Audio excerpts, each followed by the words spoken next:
My mustache hairs are starting to tickle my nose. Oh, hi, everybody. Welcome to the Phantom Zone. I'm Connor McGraw. I decided to grow a beard, and it's very strange. What? You're such a weird man. You're such a strange individual. Okay.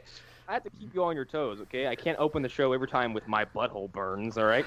Oh, that's old hat at this point. Yeah. Exactly. I have to go with something else. Yeah, nothing's shocking to us anymore. I mean, come on. There's something strangely disquieting about the way he said it, though. Like, oh, my mustache is tickling my nose. Yeah. Oh, hi, everybody. Yeah. I didn't see you there. He was like spit water all over my laptop. It was very Clint Howard-y. Yeah. Why is there so much fucking Clint Howard in my life this week? That's yeah. Because you've been watching The Ice Cream Man a lot? I don't know. Yeah. Oh. I don't Ever know. since we watched it, people were like, yeah, like Clint Howard. I'm like, why is he getting brought up so much? It's like when you get a car and then you see that same car, everyone else is driving it everywhere you go. Yep, I see red Saturns everywhere. I saw my car in a college campus parking lot, walked up and stuck my keys in the fucking thing and was like, why isn't this working? And I looked down and there's just some guy eyeballing me from the driver's seat. From the fucking driver's seat. Like, excuse me. He knows I'm not trying to steal it because I'm fumbling with keys. And I was like, sorry. Just walked away. Oops. One of the most awkward moments of my whole life. Oops. And yes, I'm a strange man. I'm not ashamed of it. Anyway, who else is here? Arlen Harrow. That's it. Everybody else is. Everybody else died, I dead. guess. I'm still alive. Sorry, I had to mute the mic for a second. Hi, I'm here. I'm Eric, but you can call me the Origami Killer. I am also known as Christopher Lambert. Origami Killer. You know, Heavy Rain is a game I'm going to have to get to eventually, because now I have a PS4, and I'm going to probably not be able to withstand the accents. It's very bad. Jason. What do you want, Papa? Just look at it this way. It's just Tommy Wiseau in a video game. Like, everyone is just Tommy Wiseau. Everybody's so fucking French. There is a glitch in that game, actually, where towards the end of the game, when you go to free Jason... Jason. Well, he's screaming Jason at this point. And, yeah, I've seen that. Yes. The glitch is that the audio never stops playing. So over the other cutscenes, you hear Jason. Yes. That No, game it's can actually also become a comedy of errors if you just do certain cutscenes by refusing to press any of the button prompts. It's actually an interesting game, and it's a really cool concept, but it's completely hindered by its voice actors. It's hindered by its creepo piece of shit game director too. Well, that too, yeah. I'm David Cage. Oh no, Madison going to get raped. Oh, do you mean the Uwe Boll of video games?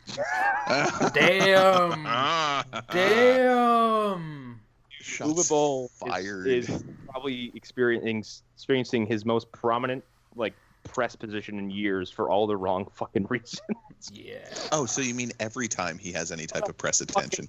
Idiot. God, I can't get over how stupid he's coming off as. And it's either just complete belligerence, or he knows full well that he's being a fucking idiot, and he's like, no, this good press. I think he knows that he's being an idiot, because this isn't the first time he's done this, also. Yeah. Like, there have been many other times where movies have come out with similar titles, and he's like, no, that's my title. I came up with it first. You're shrinking my brand, you bunch of stupid nerds. Right. Michael Bay is a retard in these stupid Avengers movies. Blah, blah, blah, blah, blah. Right. I'm going to go back to my restaurant and play golf until I'm dead. Yeah, he's like the town of Batman that sued Warner Brothers for the character of Batman. Oh, Christ. I forgot about that.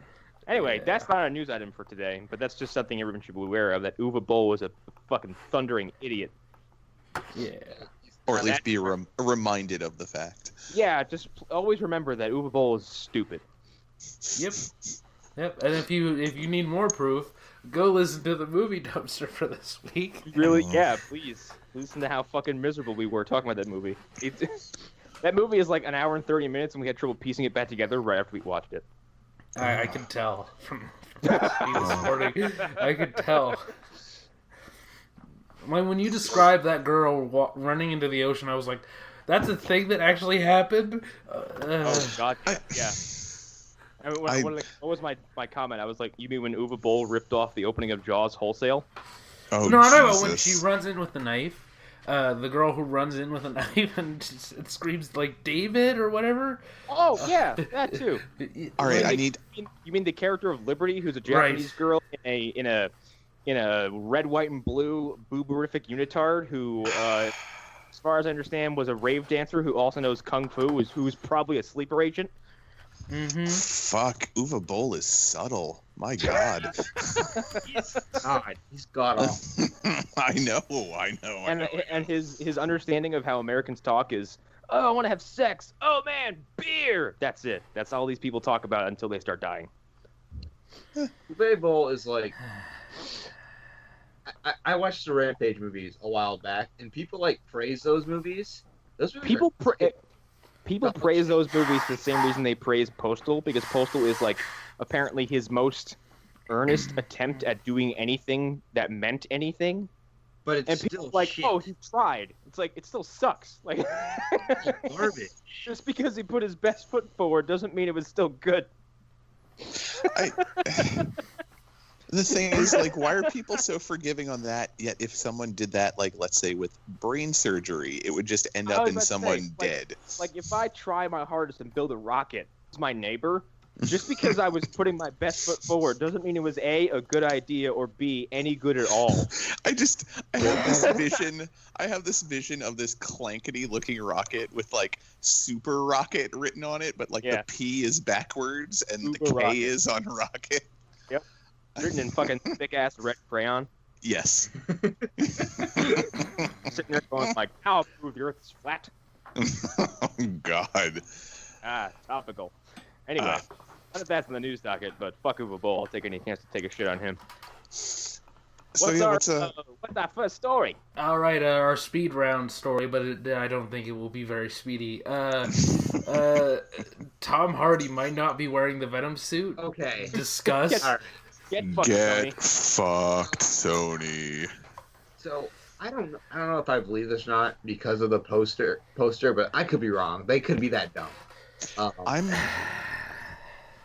I'm wondering if they're playing catch up now. Like after that bit of news got out, and now they're like, Tom, you need to go out and say something. Like make people believe in the future of this movie, please. Mm-hmm.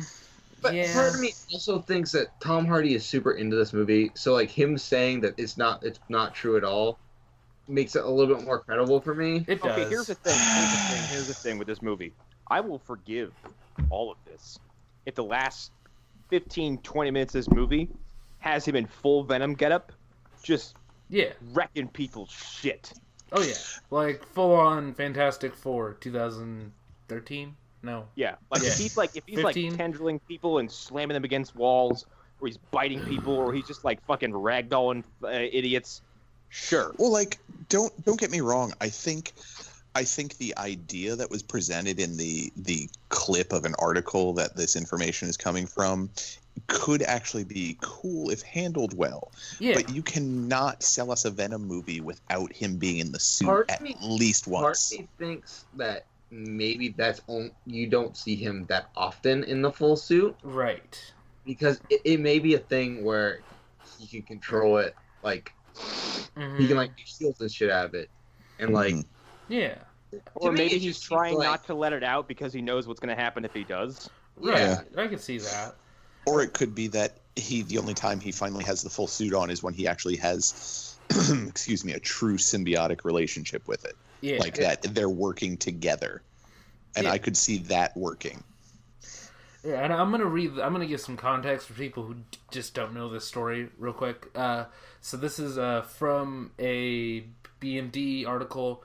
Last week, Jeremy Conrad, a former editor at IGN, wrote about these rumors on his site Manabyte. In an article that has been deleted, the majority of the movie sees the symbiote manifest via veins on Brock's arms, tendrils, additional arms, and a shield during a car crash. And then the writer speculates, if true, this would validate fans' fears that we won't see much of the actual Venom in the Venom movie, which was a concern in the previous trailer.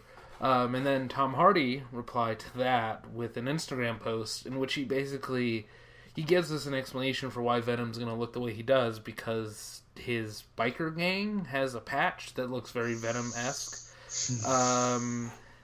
And his exact quote is, "Just saying Venom Suit. Myths usually asinine to circulate about things, usually by those who have failed to garner credible intel." Because that was a sentence. But yeah, like, the whole story is, he says there is a suit. There are other people saying that for the most of the movie he's not in a suit.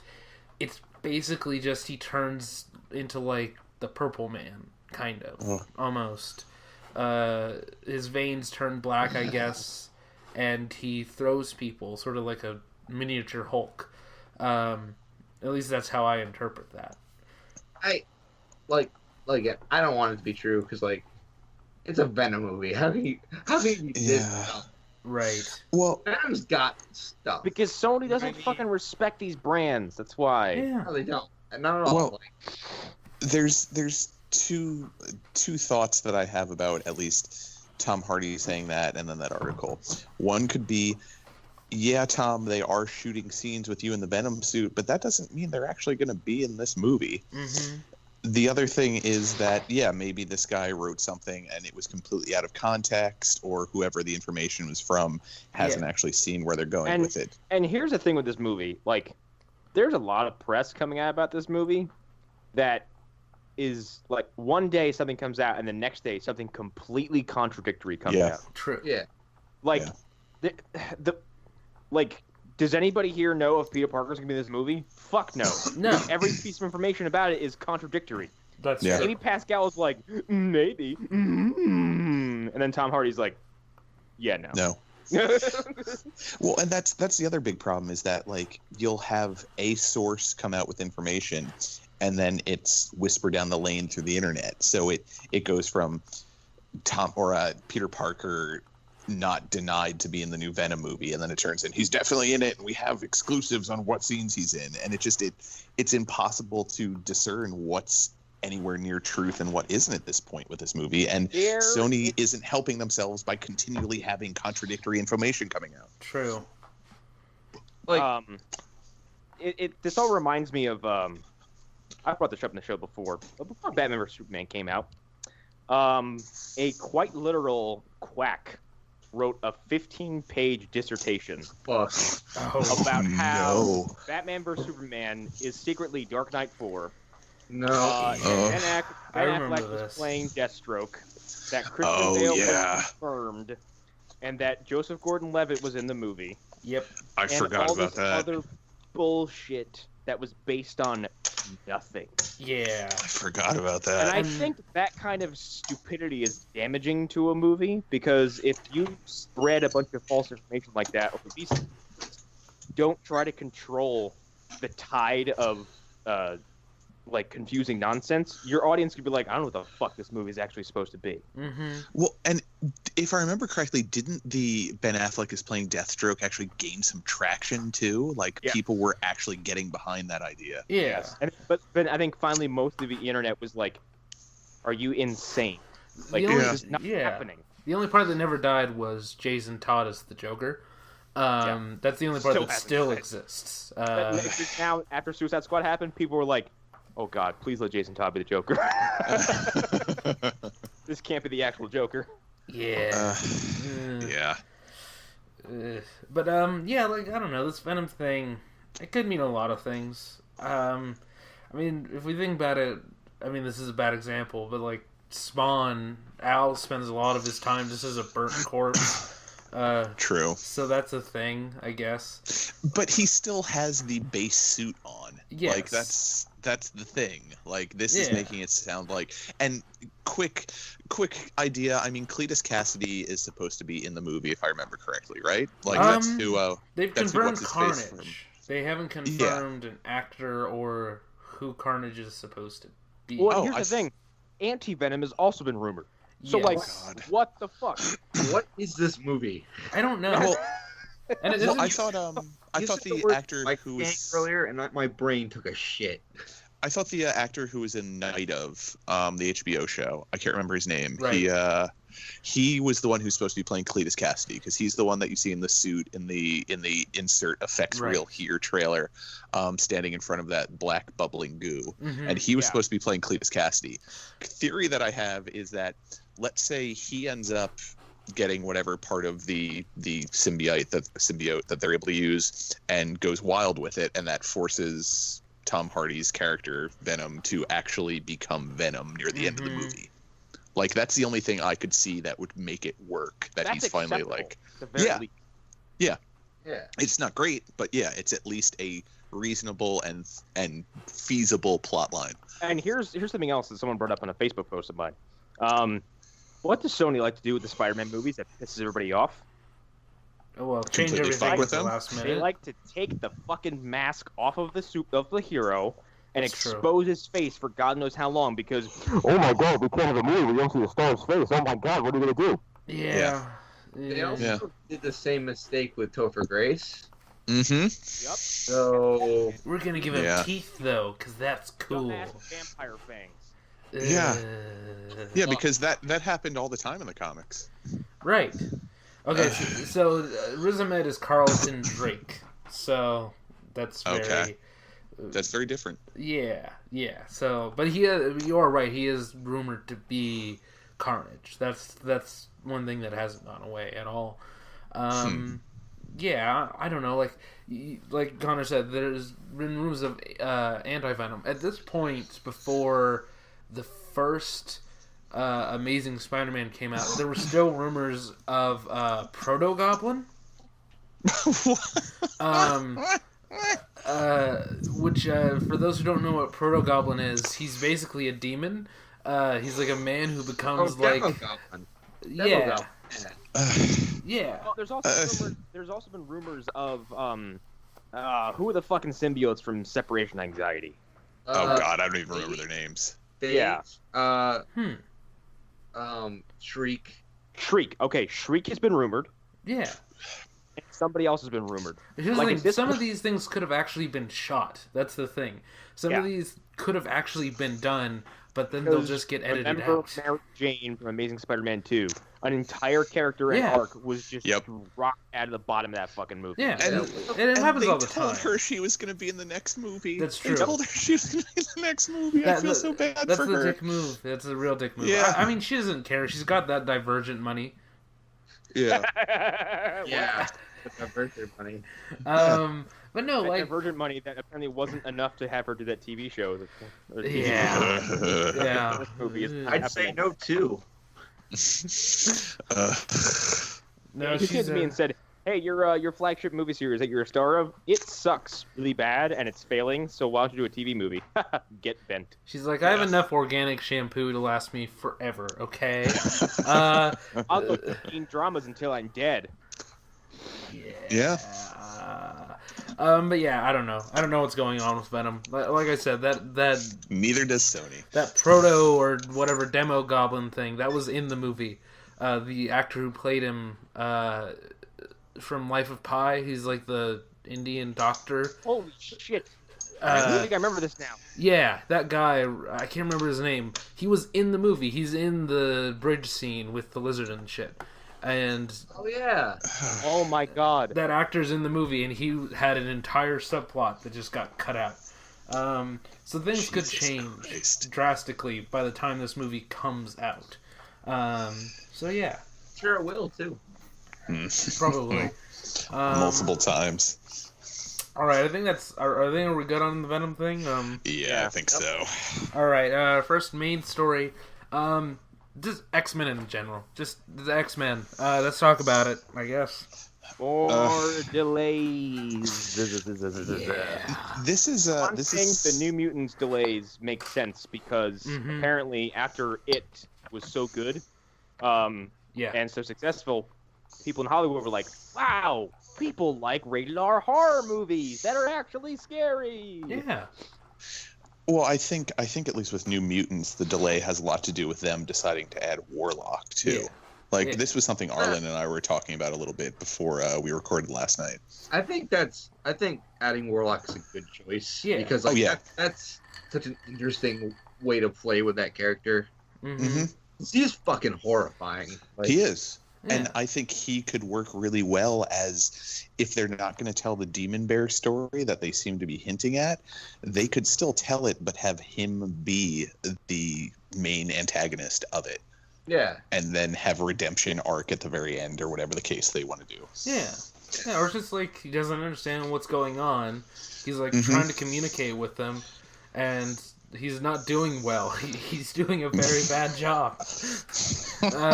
And at the end, one of them has to like explain it to him. So that's a thing that they could do.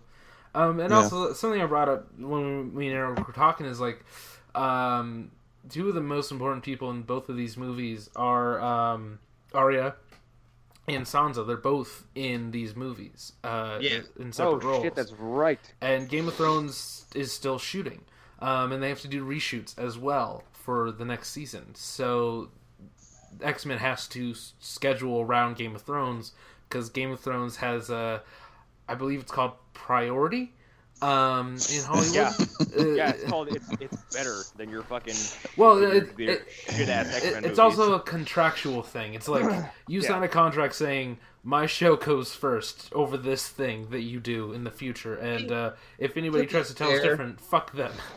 To be fair, they're making way more money off of that than they probably ever will on X-Men. Yeah, probably. Oh yeah. Yeah. But it's Yeah, just I mean, they're not. They haven't been around in the X-Men movies long enough to garnish any kind of power. Yeah, and they're just not that important at this point either. To the X-Men movies. Also, I think you've assassinated interest in your X-Men movies because we're back at the fucking Phoenix Saga. It's almost like they should have taken time with that First Class series and just given those actors time to breathe and made sequels to that instead of jumping all the way ahead. Killing them all off screen, which is my biggest complaint with Days of Future Past. Yeah, because they could have made 9 movies by this point, and they could all have been like different like things you've never seen in X-Men movies before. Yeah. Like, you got Mojo in one of them, for fuck's sake. Yeah, and James McAvoy would have aged naturally instead. Yeah. Like, you could have done 3 movies set in the 60s and the 70s easily. Like, no. And you could have informed us. You could have informed us that Azazel was in fact Nightcrawler's father. Mm-hmm. Yeah. And you built on that instead of having both of them just appear for no reason. Yeah, you could have the scene where Mystique and Azazel are like, "Let's get down, yo. Let's do this." It's time. That's with the whole with Sansa and what's her face being in these movies and also being in Game of Thrones, like for them to decide like, well, I want to place all my money or all my chips on X-Men, that's the worst bet they could ever make. Yeah. Like, I mean, at this point, it's just kind of a paycheck especially because like they'll drop you at a moment's notice if they just decide they don't need you anymore. Yeah. Yep.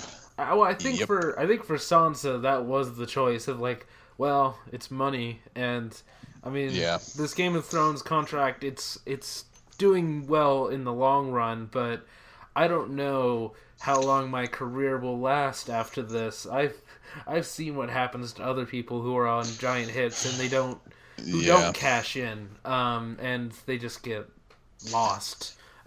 So I can see that, but I think for Arya, I do feel like she picked it because she wanted to be in it and she found something interesting. Well, she has I think she has a little bit more power too, for lack of a better term, because her character is definitely more beloved than Sansa is. Definitely. And she's a better actress. Yes, she is. Like, she is. Of everybody in that cast, even more than Kit Harington, she's the one who I see like having a very bright future. I see her as the Emma Watson of the Game of Thrones cast, as it were. So like her continuing on in these X-Men movies, that made sense to me. And also like Josh Boone is a well-liked director, and most of his movies are well-liked. Everybody wants to work with him because he hasn't done anything terrible necessarily.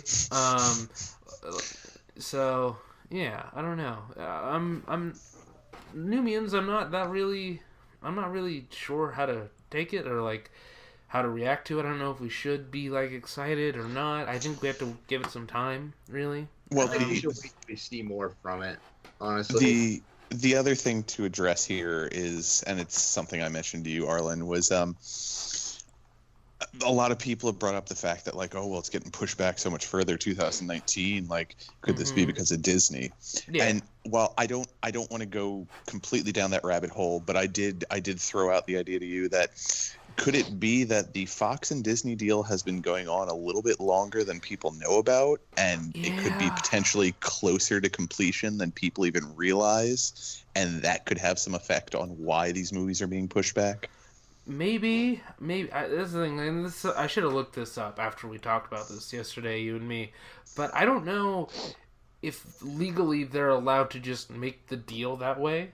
I think a deal on that scale, you kind of have to announce it publicly. Like, it has to go through firms. It's two giant fucking companies, right, melded together. Like, yeah, there's definitely some like red tape you gotta dance around. Yes, I get that, but I mean, I also just thinking about in the larger business world outside of entertainment, like stuff that's worth a lot more money than Fox, or, well, not Disney, but Fox, let's say. Like, mergers happen on a regular basis and we don't hear shit about them. Yeah. And I feel like even though it's entertainment, it's still business, and I feel like there's probably a lot of stuff that was going on behind the scenes before we even heard a peep about it. I'm not saying that's necessarily the case here, but it wouldn't shock me either. I don't think that that's inaccurate, but I do think that part of this is we are in a nerd bubble. I have to say. And I do think mergers of this size, that's the thing, these size mergers don't necessarily happen all that often, not on this scale. And when they do get covered by financial news, but nobody's posting it in the Phantom Zone. Nobody's posting it in our group. I've heard of other mergers that are happening because I listen to a lot of tech podcasts, and just pay attention to that world in general. So I hear about more of these mergers than most people do. And then there are others that you can hear about if you listen to a lot of political podcasts and stuff like that.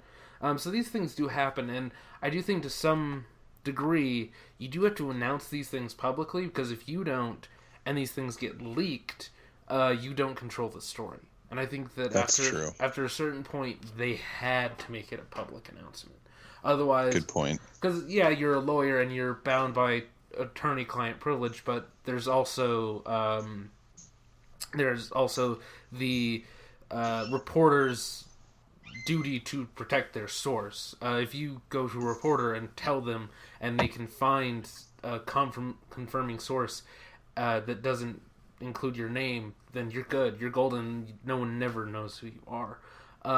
So there's nothing to say that this information would not have gotten out already after they announced it, or before they announced it. I don't know how much the Disney merger has to do with it. As I did speculate yesterday, though, it's very possible that execs at Fox are being told, we'll pay you more or keep you on if you push these movies forward. And that's more than a possibility. I mean, there's incentive, I guess, for back, especially for New Mutants. I think Dark Phoenix is gonna be a turd no matter what. Like, right? Yeah. Oh yeah. Yeah. At this point, I'm convinced, because I can defend Simon Kinberg, but I can also be very against Simon Kinberg in the same breath. So it's really not a thing of like, I know what's going to happen. I just know where the X-Men movies have been going as far, and I just don't like clean the slate. That's just clean it all off, clean everything. Yeah, you're this point we are on the end of a thread of continuity that has been retconned and rebooted. Like, there are things in this universe that are still unresolved. Yeah. And you're just pushing forward. Like, please. Like 2 Emma Frosts. That's one thing. 2 Emma Frosts. you still have never explained how Wolverine replaced the adamantium in his fucking knuckles after it was sucked out of him. Well, you never properly explained how Xavier got his actual body back. Yeah. Like, well, or the confusing continuity errors between First Class and the original trilogy. Like, it doesn't quite make sense. Well, no, Days of Future Past was supposed to clear that up. Yeah, and First Class was supposed to be a hard reboot, but they backed away from it also. Yeah. Well, they let Bryan Singer get involved again, and that's what happened. Yeah, they did. Well, he was involved before, but yes. But they let him direct again. Yes, they let him direct again. Well, Matthew Vaughn wanted to make Kingsman, which, I mean, honestly, I can't blame him at all. No. I can blame him for making Kingsman 2. That's something I can do, and I do. I was not crazy about the original Kingsman, so I don't know. Okay. I enjoyed the first one. Second one was definitely nowhere near as good. It's fine, but also has the most unearned quote-unquote joke at the end of the movie that I've ever come across. Yeah. I mean, that joke has nothing to do with the rest of the movie. That's it took me out of it. Okay, I can see that, I guess. It was just a bad joke. It didn't work, and it didn't add to the movie at all. I mean, yeah, I guess. I don't know, like, it's so insignificant. The movie was done. Like, it might as well have been over. So I just also wasn't thrilled with the entire affair. Like, I just never could first gear with it. I was more emotionally invested in the first Kick-Ass. So. Interesting. I mean, I don't know if I agree with that. Yeah, I'm not asking you. I'm just saying that's how I felt about it. I don't know. Wow, we've gone down a very interesting road. I don't care for Kick-Ass that much. Really? Yeah. Wow. Okay. You don't care for the character. You don't care for the first movie. It's more for the character, honestly. Okay, I really like the first movie. Like the first movie has a lot of heart for a movie based off of that source material. I think the first movie has one of my favorite Nicolas Cage sequences of all time. Yeah, it does. Two of them, actually, because his scene is Big Daddy where he fucks up that warehouse. Yeah. And later I thought you were talking about when he was burning and in the chair. Yeah. The lights to kryptonite. So I think you just don't have the same appreciation for Colin Firth that I do, because I have the similar feelings about Colin Firth in Kingsman. Seeing him go full James Bond was something that I've been waiting for, but I knew I would never get. I think that sequence is breathtaking. The rest of the movie just like I was like, this is fine. I guess. I don't know. It has a lot to do with my Bond fandom, I guess. So, I think we're done with X-Men because none of us seem to want to talk about it. None of us. We don't want to talk about Phoenix. Yeah. New Mutants. Like, I'm intrigued because you fucking finally took a new approach to these movies, and Dark Phoenix is like the exact other side of the coin. Like, no, you're staying the course and you're refusing to change. You're refusing to change in so much that you're repeating a storyline from what, 3 movies ago? Yeah. But guys, they made us care so much about the characters in the hit movie X-Men Apocalypse. That's the other thing. It's the same cast as Apocalypse. I don't understand that. Which is weird. Like, are they under the impression that people like Apocalypse? Is that what I'm meant to understand? There's more people I know. There's more people I thought that like X-Men Apocalypse than I was aware of. Oh God, why? I don't know. There's no reason to. Like, it's boring as shit. Yeah. It's not even. It's a waste of talented actors the whole way through. Like, it really is. And yes, the Quicksilver scene is cool. Hey, great, we saw that already. I still like the first one better. Like, I still like the first Quicksilver sequence better. It's done so much better. Yeah. They made the same movie, but worse. Mm-hmm. Here's the thing. If you take the Quicksilver sequence out of Days of Future Past, it's fine. It's fine. And the weird thing is that Quicksilver, when he was first revealed in, like, a picture, people were like, oh, well, fuck this entire movie. And then he ran away from that movie as, like, one of the stars. Right. Yeah. Ran away. I'll see myself out. Fired. Yeah, Fired you should, forever. Mr. Thawne. Into the sun. But yeah, you can like take your homemade rocket. Yep, rocket, super rocket. Spelled with 2 O's, super. Rocket. Super rocket. Is it fucking English? It's super rocket. You stop. Oh, excellent super rocket. Super rocket. God. All right, let's stop that right now. Yeah. Yeah. I mean, no offense at all. I love it.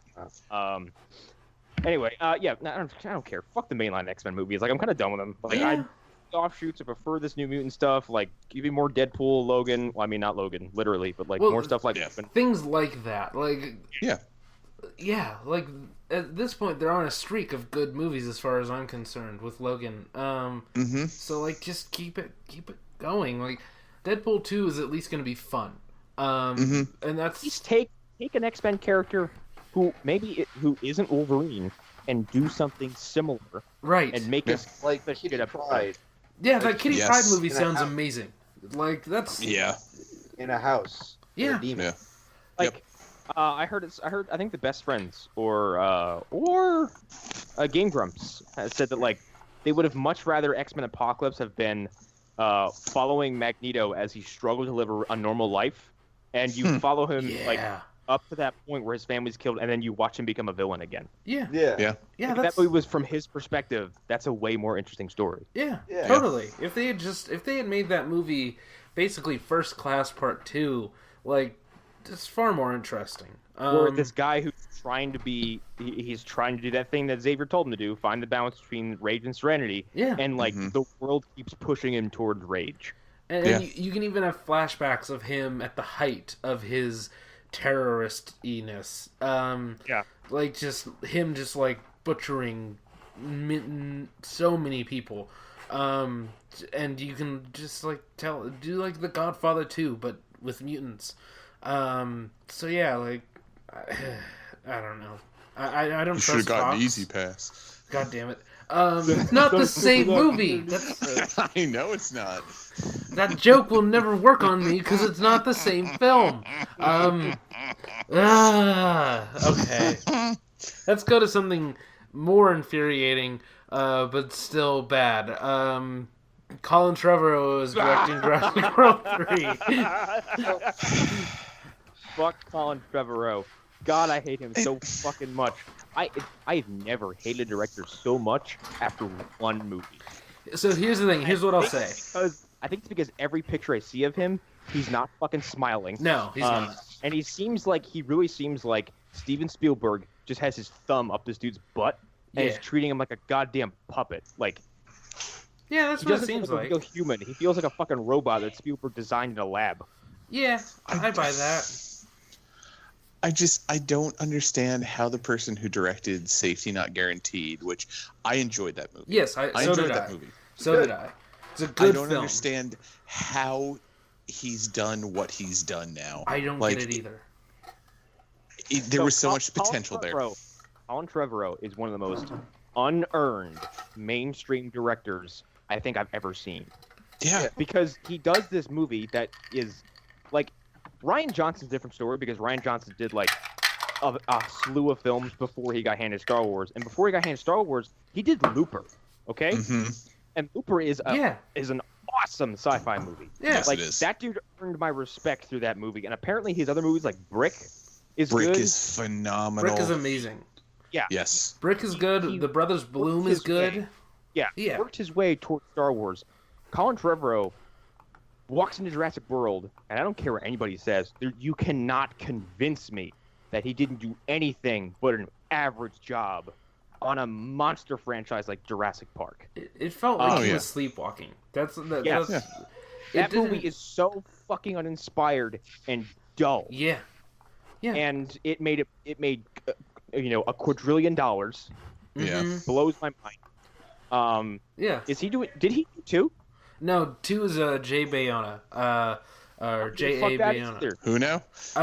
I'll look him up because I can't remember any of his movies. But he did Monster Calls. That's the movie with the tree. Okay. The cancer allegory. Okay. The Orphanage is one of his.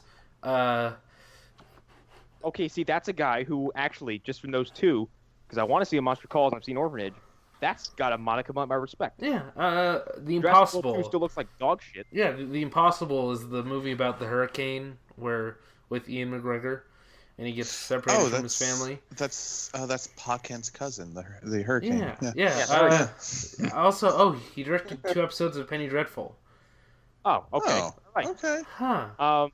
But Colin Trevorrow... so he actually has more than like 1 credit to his name. Okay, cool. I'm seeing 16 credits here. A lot of them are shorts, but... Doesn't matter. Yeah. Like, Colin Trevorrow's like main rap sheet is Safety Not Guaranteed. What is it? The Book of Henry, which is a movie that like a lot of people nobody liked it at all. Cause, like most people I know who saw it were fucking appalled by it. Well, like that actively was offended. That was one of the rumors I heard that like Disney got a hold of that movie and saw it like before everything was finalized with his Star Wars whatnot, and they're like, oh no, and that was partially why he got pulled off of doing a Star Wars film. Mm-hmm. So then Spielberg, who this is why I'm convinced he like Trevorrow is his manslave.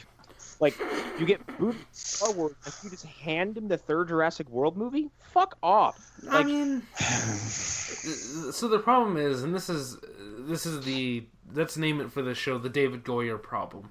The Jurassic World made over $1 billion. And it's Trevorrow's name. So, and also, like, you got to remember, because of that, 2015 is one of the biggest years for any studio ever. And of the last 15 years, it's the only studio where Disney was not making more than everybody else. It's the only year where that happened. And it took until the end of the year for Disney to bounce back with The Force Awakens. Yes. Because Force Awakens eventually outdid Jurassic World. Yes, but it just barely outdid Jurassic World. And Furious 7. Okay? Yeah. Both of those movies came out within a month of each other and both made $1 billion. Okay? I don't despise Jurassic World. I don't think it's a great movie, but whatever. It's something that I can. It's put not on a $1 billion movie. That's no, sure. it's not. It's not. That was going to be my point. Is how in the fuck did Star Wars, the new good Star Wars, barely beat it? Barely. Like, that's a disgusting world we live in. The combined gross of both movies, as I said, it's the combined. It's Universal putting out 2 movies very close to each other that just hit, and they hit above any estimations. Like, nobody was saying Jurassic World would make more than $100 million opening weekend. Nobody thought that would happen. And then it had like the biggest opening of all time. Yep. I hate it. Yeah, like people were much. saying that about Furious 7 months before. They were saying Furious 7 would be the biggest. And here's my thing with ever? Fast and Furious movies. Like, they have also earned my respect because I laughed at those movies for years. Yep. Years. And then, like, all of a sudden, like, they start becoming relevant again. And, like, I heard Fast 4 is kind of bleh. I haven't really finished it. But then, like, Fast 5 comes out and people are like, no, these movies are good again. I'm like, hold on. They were ever good? I have yet to go in that rabbit hole. Oh, wait, you haven't seen any of the Furious movies at all? I've seen some of the first one, didn't like it. I watched some of the second one, didn't like it. Haha, I'm not watching Tokyo Drift. Please.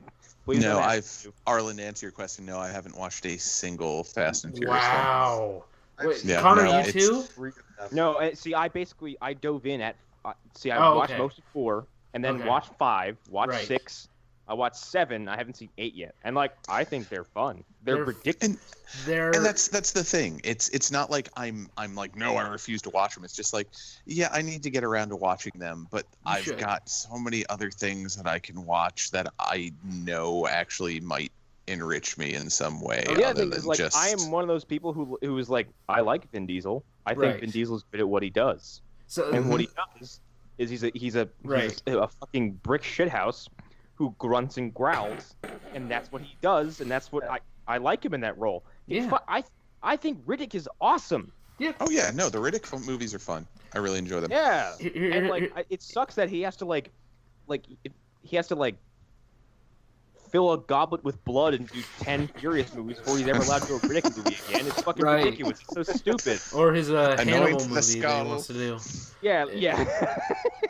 Pour your blood over the the shrine. So Eric, I'm gonna sell you on the Fast movies. So Furious, what is it? Fast 5, and is it Fast and Furious 6? Is it the only one where they were like the full title? Fast and Furious 6 are legitimately good movies. Like they're really good action movies. No, I'm not even saying action movies. Good movies. Yeah, period. Because these characters have basically become actual characters because and that's why it sucks that Paul Walker's no longer with us, because the actors were kind of extensions of these characters. So it's like, oh, it's Paul Walker. I mean, yeah, he's playing Connor O'Brien, but it's Paul Walker. Like, yeah. But it's like they're. I can't even describe it. Furious 5 or Fast 5 or whatever. It's a really good heist movie. They're heist movies, but they're also superhero movies, and now they're kind of James Bondy. Like in the ridiculous sense of the word. Yeah. Like in Fast 6, does Vin Diesel's character not take down a parking garage with his foot? No, that's Fast 7. Fast 7, he says the street always wins. And then he stomps a parking garage and destroys it. It's a parking garage that's already in disarray, but still. He stomped it. What is it?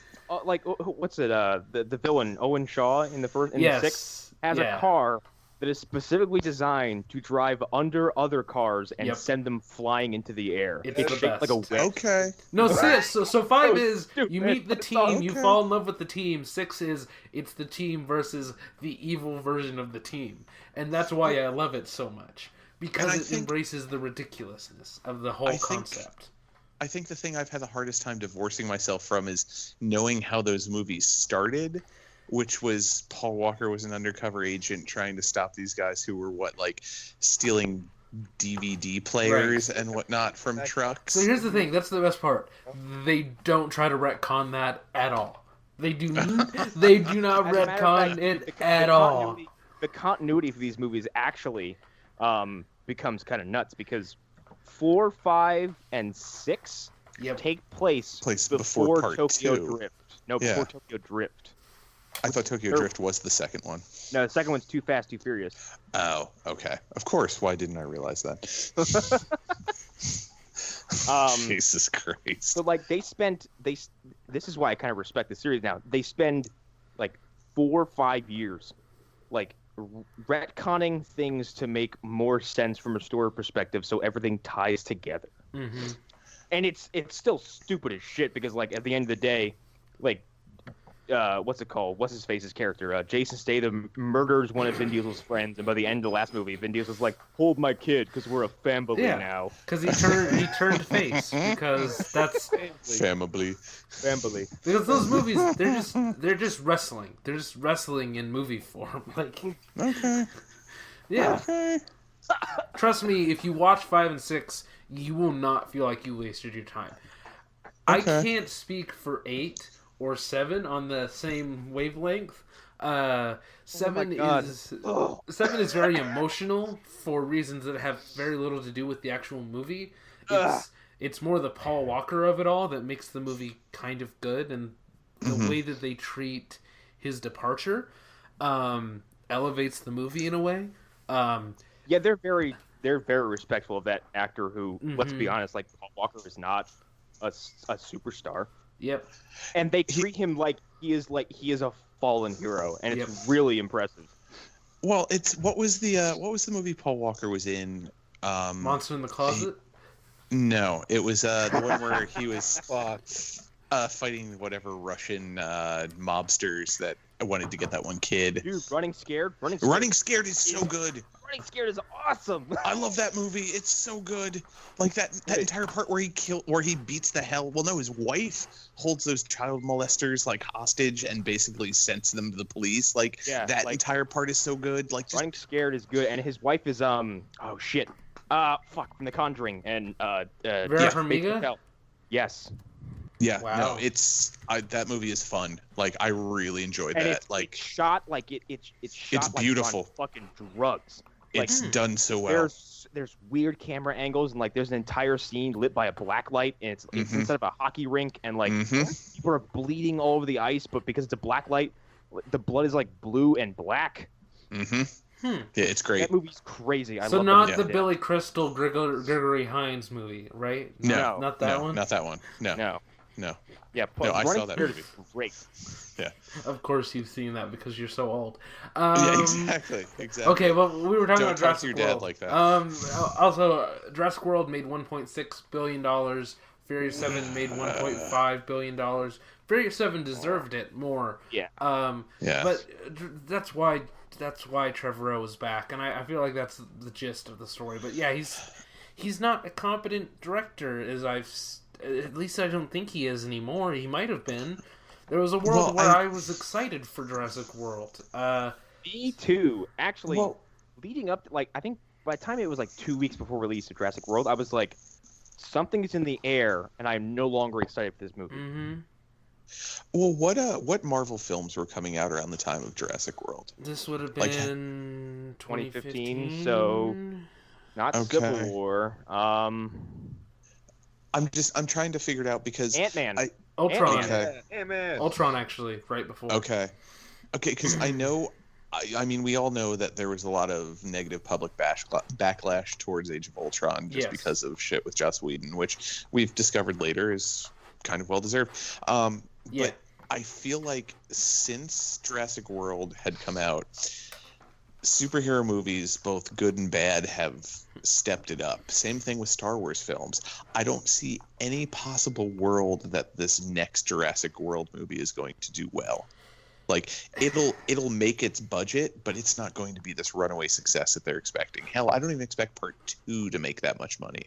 I agree, only because 2015 to me is it's a year where I think nostalgia reached an all-time high.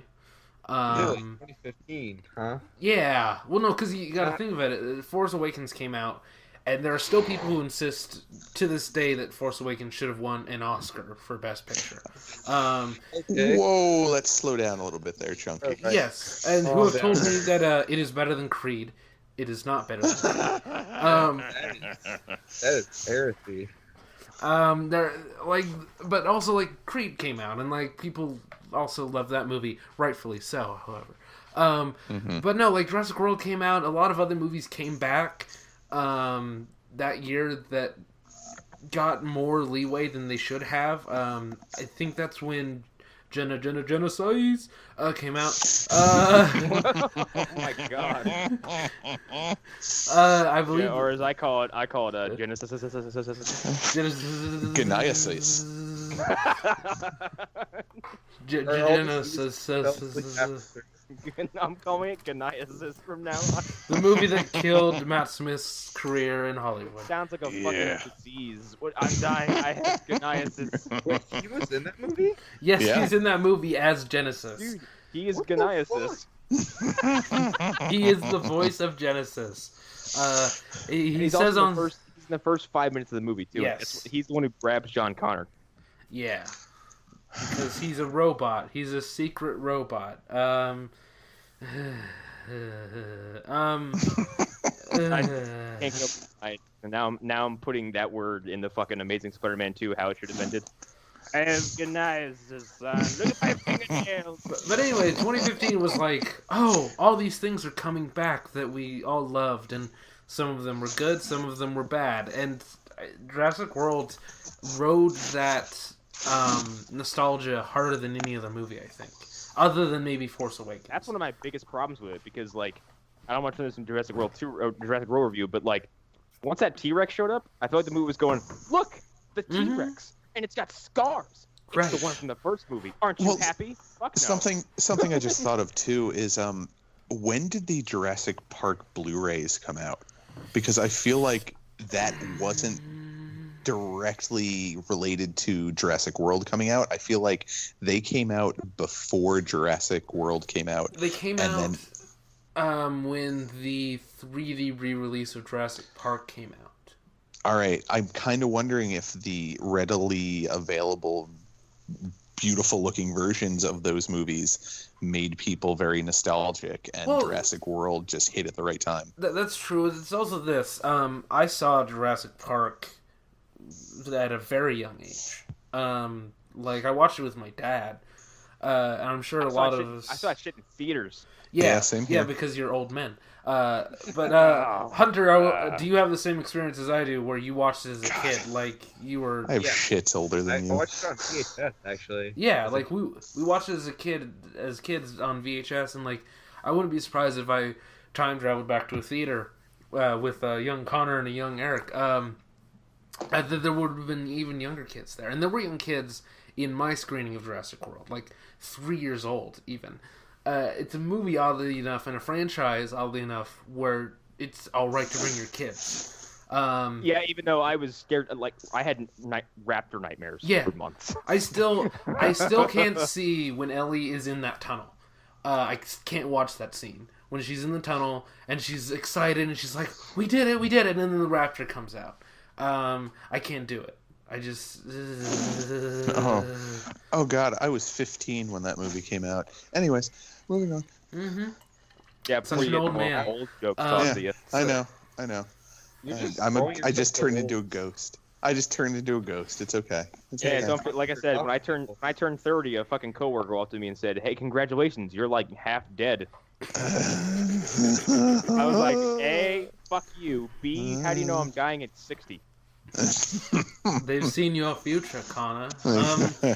Yeah, okay. I doubt Allison, the receptionist, saw my future. Well, I think we've spent too much on Jurassic World, so we should move on. Almost like I said was going to happen, huh?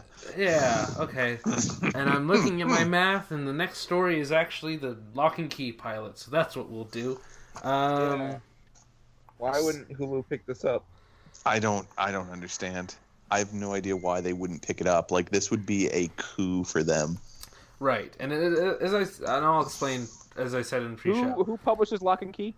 It's IDW. Yeah, it's IDW. That's why. Yeah, or as Alan calls them, a second-rate publisher. Hey, Alan, I have a word for you. You're wrong. Let's continue.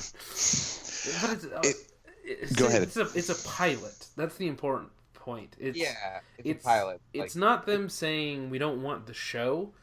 It's them saying I assume hour-long test that they did was not good enough. According to their standards, basically. Like, we expected one thing, we expected a certain level of quality from this show, and what you showed us is not good enough for us to say, and greenlight it, give you more money, go for it. Now, here's the thing that we don't know, is that this pilot could be a big old piece of shit. Yep. Oh, yeah. Yeah. Awful.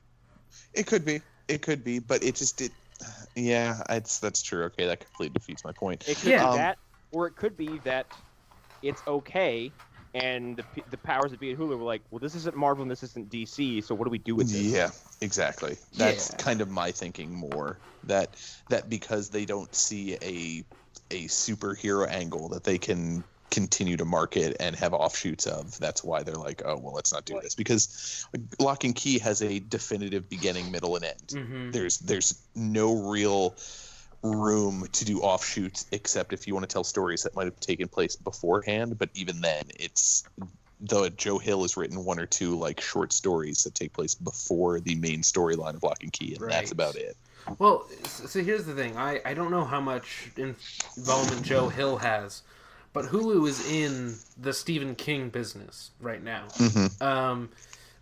11/23/60 22/63. 22/63. That show was a big hit for them. I know that. Yeah. It got a lot of subscribers, so it was okay. I know, but I'm talking about like numbers here. Come on, I'm talking about cash. I get it. Talking about the money. It's also the last Stephen King book I read that made me want to cry. Mm-hmm. So right. But it's like that's why Castle Rock is happening, because they hit big with something that wasn't super Stephen King-y. It's very outside of what you expect from Stephen King. So for their next Stephen King thing, they're going all in. They're just putting all their chips on the table, and they're just pushing them into the center. So it's not that they don't know this family's way of doing things. And I assume Joe Hill, just from what I have read, that overall his style and his father's aren't that different. It's not completely, diametric from each other in terms of artistic, places that they go artistically. No, they do have a very similar style. Like, right. Having read two of Joe Hill's short story books, like he's very much a the apple didn't fall far from the tree. Right. Let's put it that way. Yeah. So they don't have a bias against Stephen King or his son. So I have to assume that they saw this pilot and they were like, we've seen 2 pilots based off of Stephen King stuff, and this doesn't even meet the level of those pilots. So yeah, we can't make this show. And here's the thing: them announcing this, that's not uncommon, but it doesn't mean that, one, they won't get a different team in to reshoot the pilot, because they will. I think what is it, the new MacGyver show? I think they reshot that pilot 3 times. Oh God. Or 2. The second one they brought in James Wan. I watched that pilot. I don't know how or what James Wan added to it, but I guess he did. But like this stuff happens all the time. They reshoot pilots constantly. It's, one of the most famous examples is Star Trek. Star Trek had 2 pilots before it ever went on air. Yep, and that's why Admiral Pike is a character. But it's different time period too. Like, you've got to keep that in mind. But television doesn't change. Like, most of the shows that you know of that are worth mentioning have had reshot pilots. Just about every single successful show that's ever been on the air has had a pilot that you haven't seen, where maybe they take things from the pilot that still worked. They take scenes, and those make it through.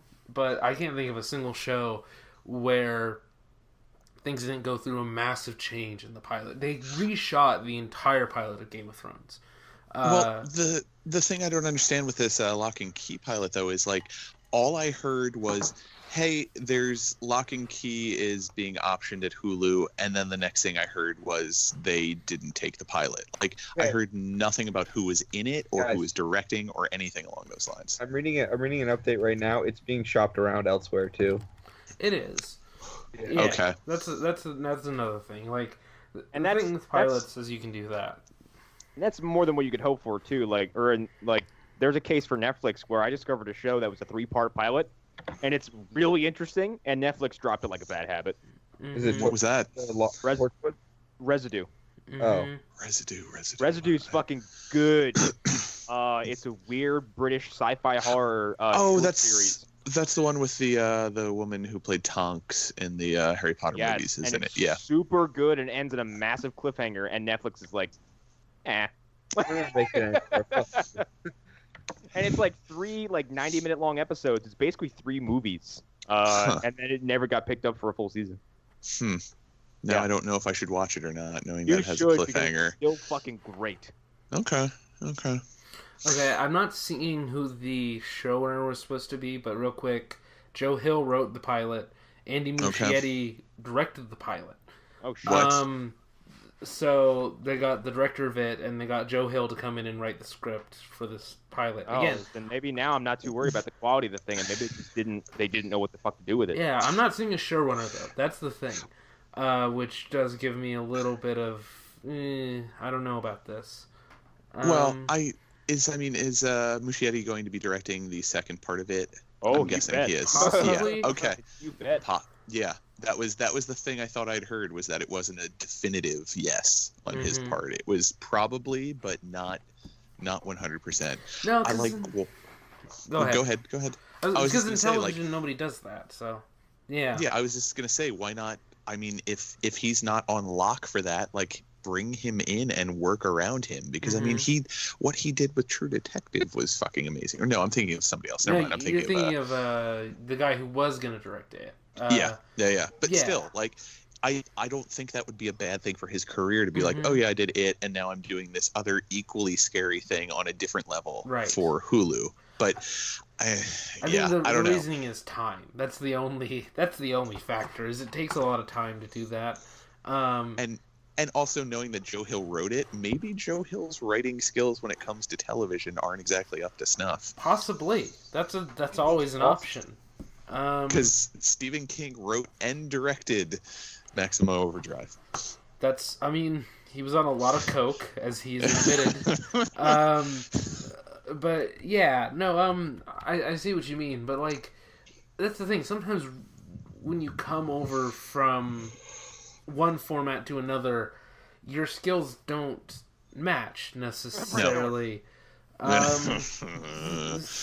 You know, like there are many examples of this. What was it? J.K. Rowling. The Fantastic Beasts is a bad movie. The first one. It's awful. It's real bad, and she wrote that entire thing. My wife enjoys it because it's more of the Harry Potter universe, and I get that. I humor her on it. Yeah. Yeah. Oh, Carlton Cruz. No, wait, is that who it was? I'm still trying to find who this showrunner is, and I can't seem to find it. Carlton Cruz is a producer. Okay, so he's probably, if this thing does get picked up anywhere, he'll be the showrunner, which... Well, he was involved in the MTV pilot, though, if I remember correctly. He probably was. I wouldn't be surprised if it's the same people. Also... Except it's not going to be, what's-his-face from the third Terminator film. I can't remember his name. It's a different cast altogether. I would hope so. Nate Corddry, Jackson Robert Scott, Megan Charpentier? Scharfenberger? The end of her name is... the end of her name is Pentier, but it's the start of it is Char. Charpentier? Charpenter? Hayden Panettiere. Yes. I'll never be able to pronounce it. It's a secret sequel to Heroes. Jack Mulhern and Danny Glover. What? Yes, Danny Glover. But he emphatically told us he was too old for this shit in the Lethal Weapons film. That is true. He did say he was too old for this. Literally too old for this shit. The last time I saw him was Saw. I'm too old for this Lovecraft shit. But yeah, I don't know. This Hulu thing could go many different ways, and like they said, this could go to Netflix. And seeing as Netflix doesn't care about quality, it could just could end up there.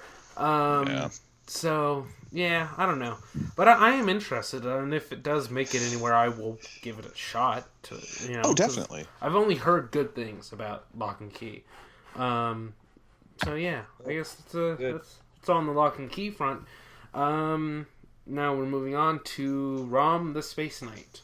I don't know a goddamn thing about this. I don't know any. I just know the design. And I know that. I know I love it. I'll say this: it's a cool design. From what I can tell. And might as well hit the Google. I heard something about the bad guys, and they're like these. The dire wraiths. They're like demon people, like. What the fuck? He looks like a vacuum cleaner. He does. Yeah, the dire wraiths are odd-looking space monsters at that too. Yeah, I don't like. I've known of Rom for quite a while, but I don't know shit about his actual history. I know ROMs too. I had lots of ROMs from my laptop. I had the Super Mario Brothers ROM. I had the Donkey Kong Country ROM. I had the Killer Instinct ROM. Okay, Ryan Scott. Yeah. I don't know. Hunter, can you educate us at all on Rom Space Knight?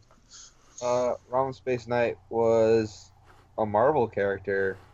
I believe he had toys that came out with him. Mm-hmm.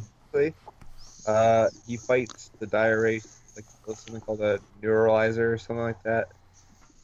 Well, he's essentially like Marvel's. Well, not he's not owned by Marvel anymore. I think he's with IDW, but he's essentially Marvel's kind of like Power Rangers in the sense that like I see a picture of him here with Beta Ray Bill in the background. Yeah.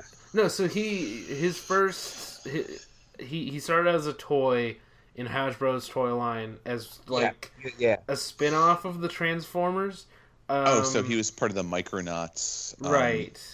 Or whatever the Japanese name is for the Micronauts. I can't remember. It's Dai something. But he never got a TV show, so he got a comic book, and that's actually what happened a lot of the times.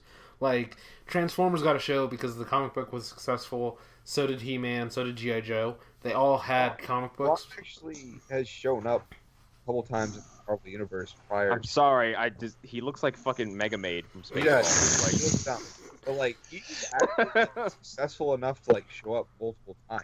Like, and he actually played a somewhat larger role in the Earth X comic, the alternate Marvel Universe comic that things have gone horribly wrong. Yeah. Yes. I don't know. The design is very Earth. The day the Earth stood still. Oh yeah. Which is what I like about it. Not of its time. Yeah. That is for sure. Well, it's interesting though because if Rom isn't at Marvel anymore, I guess Marvel still has the rights to the Dire Wraiths and a lot of his enemies because I know there were some Dire Wraiths that were involved in the Hickman run of Fantastic Four. Yeah. Oh, interesting. Yeah. Yeah, so I'm wondering if just he got separated from Marvel, that they're just like, no, we don't want him, but we want everybody else. Interesting. I don't know. I know, like I said, I know almost nothing about him.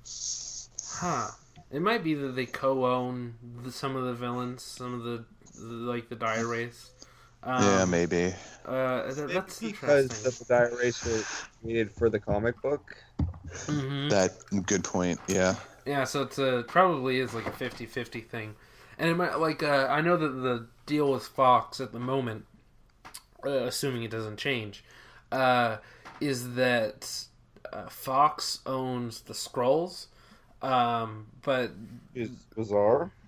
yes, but but part of the thing is they own specific Skrulls, like the Super Skrull.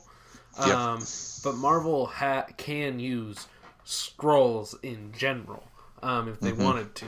But they can't, again, characters like the Super Skrull or like the King of Skrulls or the Skrull Emperor or whatever. They can't use those types of characters. Yes, a skull wizard or whatever. I love all of that cosmic shit, and I have a very tertiary knowledge of a lot of it. Like Super Skrull I know about just from various appearances and from Annihilation and whatnot. But it's more just the characters of these Skrulls, or at least the idea of the Skrulls I know more about than I actually know about their inner workings. Right. So yeah, that's Rom the Space Knight. I don't know what else to say. I don't know. The design is cool, and I'm open to any new original sci-fi thing as long as it's well done. I need to hear about a director and a writer before I'm going to say anything about this more in depth. We got Jon Favreau to get off of his, paid Disney,